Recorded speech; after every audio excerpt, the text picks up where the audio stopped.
You play a vital role in the lives of the people that you support. Hi, I'm Ross Stafford. I'm a chef with the University of Minnesota Extension Simply Good Eating program. Today we're going to look at a few recipes that you can use in your homes to help people eat better and have fun doing it. Come on, let's cook.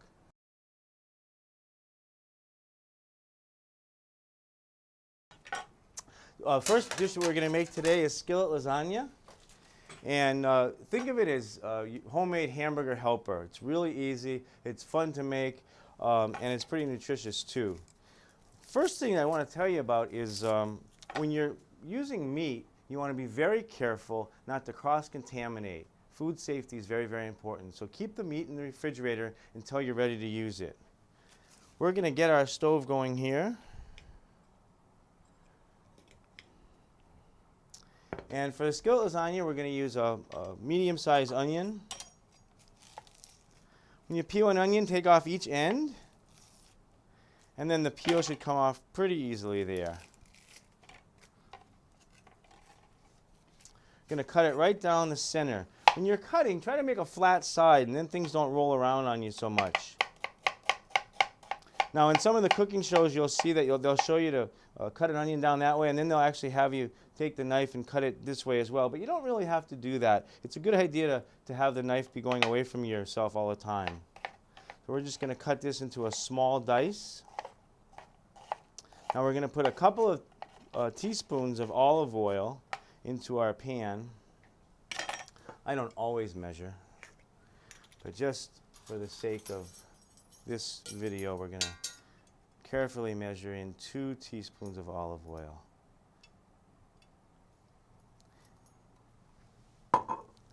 And get our onions going there.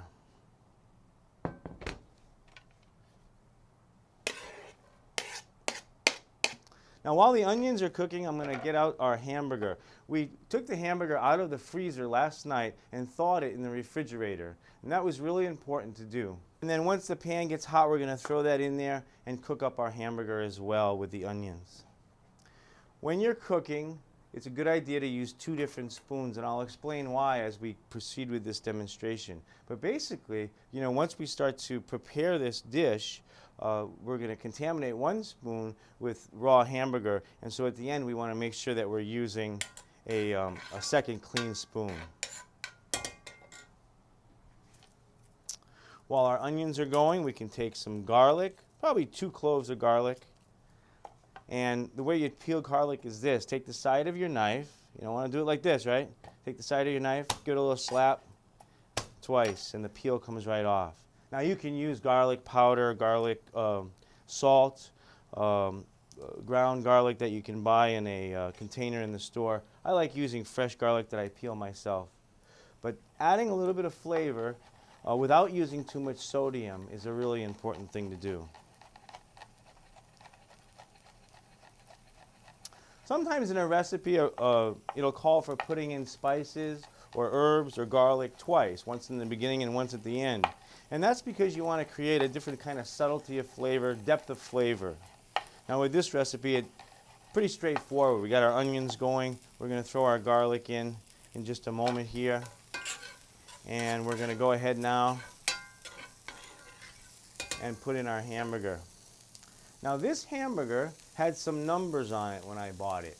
This was 90 and then 93.7. That means it's 93% lean. We want to go with a nice lean hamburger for this dish because it's lower in fat and it's healthier for us.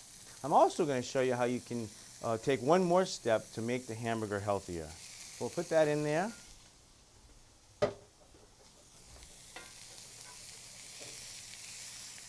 And we'll just start getting that all cooked up.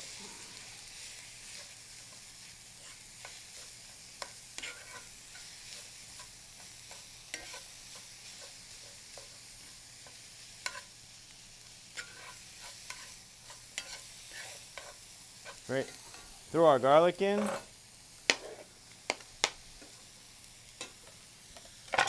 I'm going to throw in a little bit of oregano, dried oregano, and some dried basil. And that's about a teaspoon of basil, and we'll go with a little bit less oregano.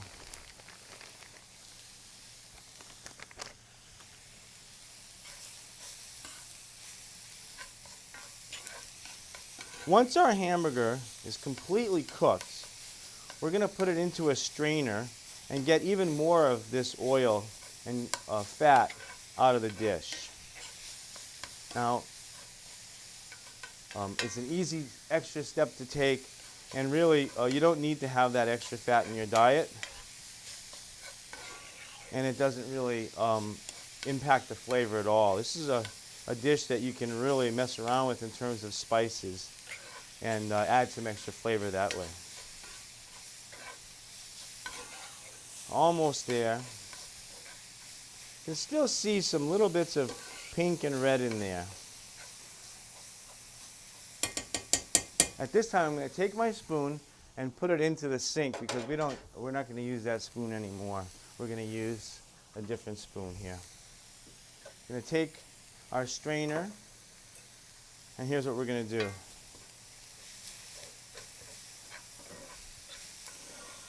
Get this all nice and cooked up. We're going to actually take this and put it into a strainer.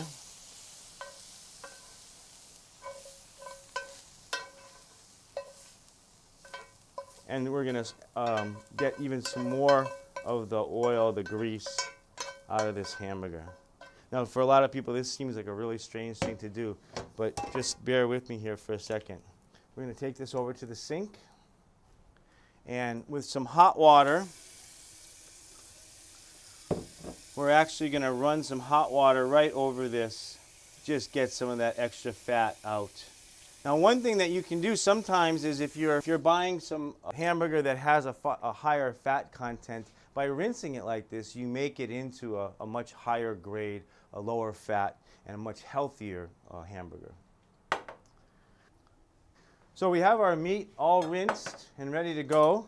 Going to put our pan back on a little bit lower, more of a medium heat now, and get the meat going back in there. Now we're going to have to make some sauce and put some sauce in here. And one thing that people don't realize is it's a good idea to wipe off the top of the can before you cut it open. Anything that's on top of the can, any germs, bacteria, once you cut it, will be brought inside. So it's just a good idea to wipe the top of the can off.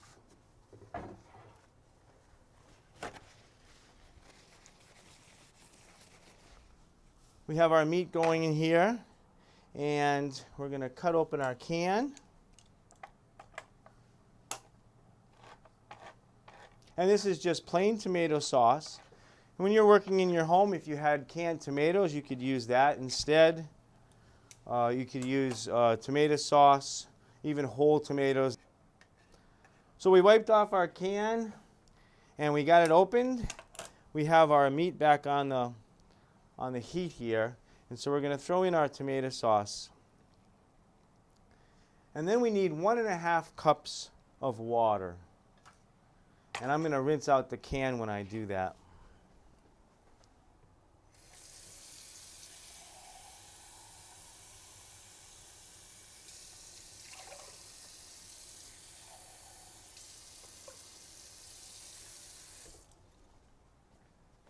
We're going to put that right in there.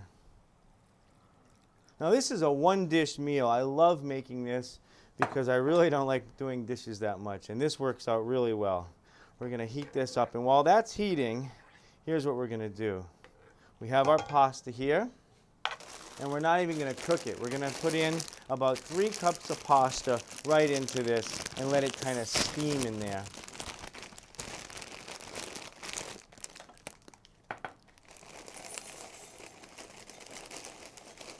And this is what I mean by it being kind of homemade hamburger helper.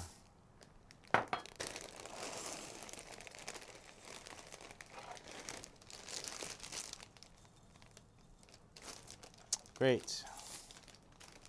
We'll bring that up to temperature, and then we're going to put a cover on it and let it steam.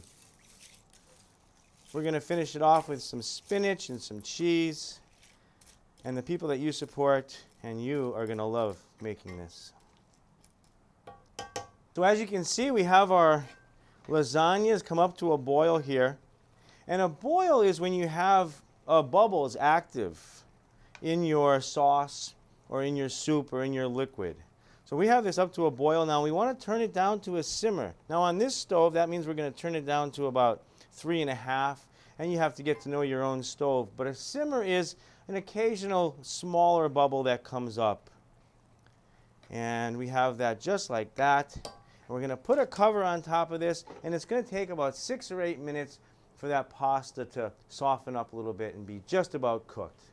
Then we're going to put on our cottage cheese and our mozzarella. Now you may have noticed that I'm using a pizza peel as a cover for my skillet. I don't actually have a cover that fits on there or comes with that pan.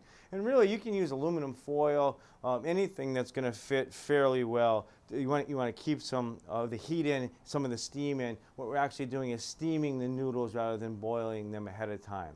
Now you could make this and cook the pasta ahead of time, cook the pasta first, but then you have a whole other thing to clean and there's more steps, and really this is the way to go, one dish meal. So I'm going to take off my cover or my pizza peel, and we're going to put a little bit of cottage cheese on top of this.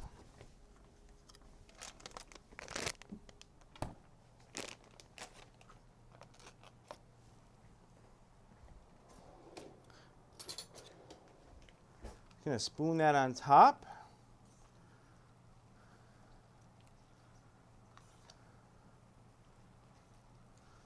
You could use ricotta cheese, but the cottage cheese is a little less expensive. It's a great source of protein and adds a real creaminess to the dish. And that's it. We're also going to take some spinach that I thawed out and place that into a colander and just squeeze it out a little bit. So I thawed this out in the refrigerator. We're going to put it into a wire colander, and then we're just going to put that spinach into a wire colander and squeeze out some of the water. You don't have to get it all out.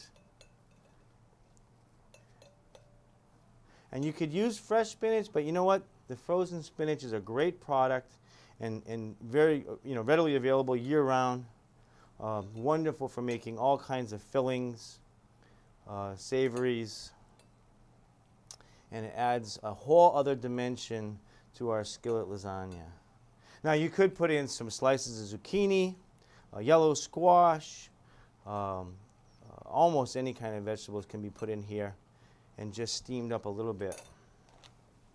Finally, we're going to top it with a 1/4 cup or so of mozzarella cheese. And I used part skim mozzarella because we want to avoid the extra calories that we don't need. We're going to put this on top.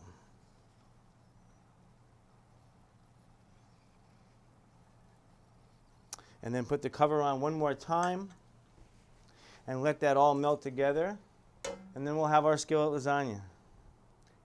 Okay, we have our skillet lasagna ready to go, and it looks pretty good. And what I would do is I'd make a small salad, maybe some carrot sticks, serve it with a glass of milk, and you have yourself a wonderful meal for you and the people that you support.